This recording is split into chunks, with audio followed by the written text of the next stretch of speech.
ഓം ശ്രീ ഗണേശാചാര്യതാ ഗുരുഭ്യോ നമ. സദാശിവസമാരംഭാം വ്യാസശങ്കരമധ്യമാം അസ്മദാചാര്യപര്യന്താം വന്ദേ ഗുരുപരമ്പരാം. ശ്രീ ഗുരുവായൂരപ്പാ ശരണം, ശ്രീ ഗുരുവായൂരപ്പാ ശരണം, ശ്രീ ഗുരുവായൂരപ്പാ ശരണം. ശ്രീഹരിയും ഒരു നിഴൽ നാരായണിയും. ദശകം 49. വൃന്ദാവന പ്രവേശം. ഗോകുലത്തിലടിക്കടി അപകടം പറ്റിയപ്പോൾ ഗോപകുലമത്യധികം ഭയാക്രാന്തരായി. ഗോകുലേശ അവിടുത്തെ മഹിമയറിഞ്ഞിടാതെ ഗോകുലം ഉപേക്ഷിക്കുവാൻ തീരുമാനിച്ചു. ഗോപന്മാരിൽ ശ്രേഷ്ഠനാകും ഉപനന്ദൻ പറഞ്ഞല്ലോ ഗോപപാല അവിടുത്തെ പ്രേരണ മൂലം പടിഞ്ഞാറു ഭാഗത്തുള്ള വൃന്ദാവനം തേടി പോകാം. പശുക്കൾക്കും ഗോപന്മാർക്കും യോജിച്ച സ്ഥലം.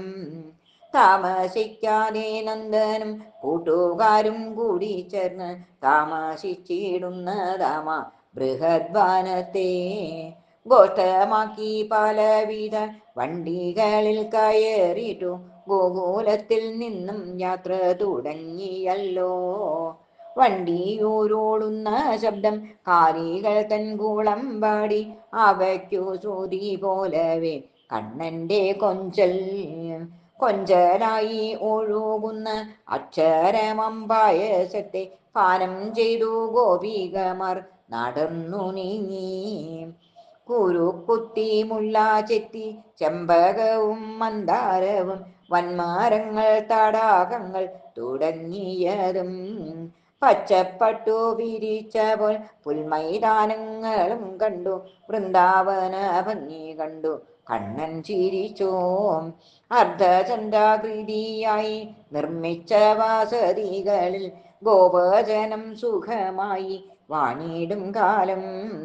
ഇടയക്കുട്ടികളുമായി ഇടയ്ക്കിടെ നന്ദനന്ദൻ കാനനത്തിൽ ശോഭ കണ്ടു മതി മറന്നു. വളഞ്ഞു പുളഞ്ഞ പ്രേമത്തെളി നീർനിറഞ്ഞൊഴുകും കാളിന്തിയെ നോക്കി ദേവൻ പുഞ്ചിരി തൂകി. അരയന്നങ്ങൾ നിറഞ്ഞ കാളിന്തിയിൽ വിടർന്നിടും താമരകൾ പുഞ്ചിരിച്ചു കണ്ണനെ നോക്കി. മയിലുകൾ കോകാരവമുയർത്തി നൃത്തമാടി രത്നകിരണങ്ങളാൽ വിചിത്ര നിറത്തിൽ. ഉയർന്ന ശൃംഗങ്ങൾ മൂലം ബ്രഹ്മലോകം മുട്ടി നിൽക്കും ഗോവർദ്ധനഗിരിയെയും ഭഗവാൻ കണ്ടു. ഗോപബാലകന്മാരൊത്ത് വൃന്ദാവനമാകമാനം ഗോകുലേശൻ പലവട്ടം ചുറ്റി നടന്നു. അനുരാഗലോലയാകും കാമിനി എന്നതുപോലെ കാളിന്തിയോ ഭഗവാനെ അനുഗമിച്ചു.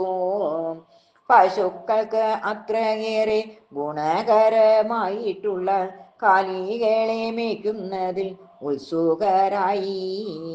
ഗോപബാലകന്മാർക്കൊപ്പം സഞ്ചരിക്കും ഭഗവാനെ രോഗങ്ങളിൽ നിന്നും എന്നെ രക്ഷിക്കണമേ. സർവം ശ്രീകൃഷ്ണാർപ്പണമസ്തു.